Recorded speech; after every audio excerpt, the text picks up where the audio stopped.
Greetings everyone. So it is May 6th and what we're looking at is the remnants of the snowstorm that we had come in this weekend. So the 4th to the 5th,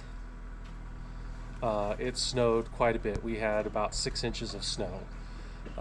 Crazy weather this time of year, did not expect it at all, but we're scraping off vehicles now and we're headed down to the job site. I want to get you an update on the metal roof. So let's head down there. So in the last video, Matthew and I were working on putting down these roof panels right here, which is almost done. I have a little sliver to put in right there under the eave, and then we need to do the wall to roof detail, and I will show you that on a later video. I was just kind of saving that for a day that if I'm by myself, that's an easy enough detail to do with one person. The roof panels definitely are not a one-person job, but this roof over the outdoor living on the in-law unit is complete. We have the gable trim going up and the ridge, and then another little section of gable trim going up there. I'll take you around the side so you can see the gable trim itself. So here's a shot of the gable end, and it goes on the same way with the cleat like we were showing earlier. So the cleat goes in first, and then you hook the little 1/2 inch drip edge of that on that flashing there on the cleat, and then it goes over the top and gets held down with pop rivets to Z-bar, and I'll actually do a detail on that in a coming video. So there's a shot of the front of the outdoor living on the in-law unit, and that's what the wall to roof looks like detail. There's a Z-bar underneath, and then it comes down the wall and out, and then it gets pop riveted to the Z-bar. And then we've made a lot of progress on the front of the roof. We have all the panels down here, all the way across, and then we started across the portico shear with panels, and you can see there's a little bit of snow left in the valley there from the Cinco de Mayo snowstorm we had.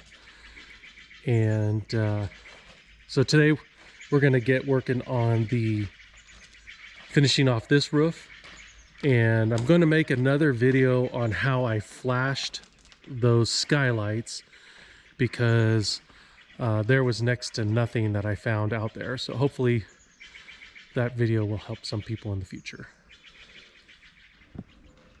And I don't think I filmed any of the skylight install. I completely forgot about that, but there's the other skylights on the portico shear where it's not done yet.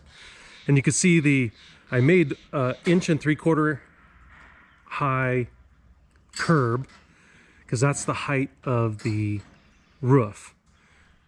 And when I show the skylight video, or when I do the skylight video, I'll explain more on that. But the last little section of roof we started was out here in front. Once we got to that skylight and I needed to fabricate a flashing, we moved over here and we got started in on this roof. And I will make another video on how this valley detail ends up, because it's kind of tricky with the panels, the way that ties in as well. The other thing we were doing while the weather was kind of crummy and we couldn't roof was we got all the HVAC ducting all roughed in. So that is complete, except for the actual connections in the mechanical room area. And we have a little bit more work left to do on the exhaust fans and or the ERV that is exhausting the air from the bathrooms and the laundry areas. It's a little work left to do on that, but we kind of use that on the days when the weather is crummy. And lastly, we got our order of Versetta stone, which will go on the columns, and we're going to put it on that, all around that wall over there, which is the front bedroom wall on the in-law unit. And then I'm going to accent another wall in the back where the master bedroom is, and the 2 columns for the outdoor living on the in-law unit and the outdoor living in the back will also have stone. So that will be coming up in a future video. So that's the update on the roofing progress. Stay tuned for the next video on how we flash that skylight. I want to thank you all for watching, and we'll see you on the next one.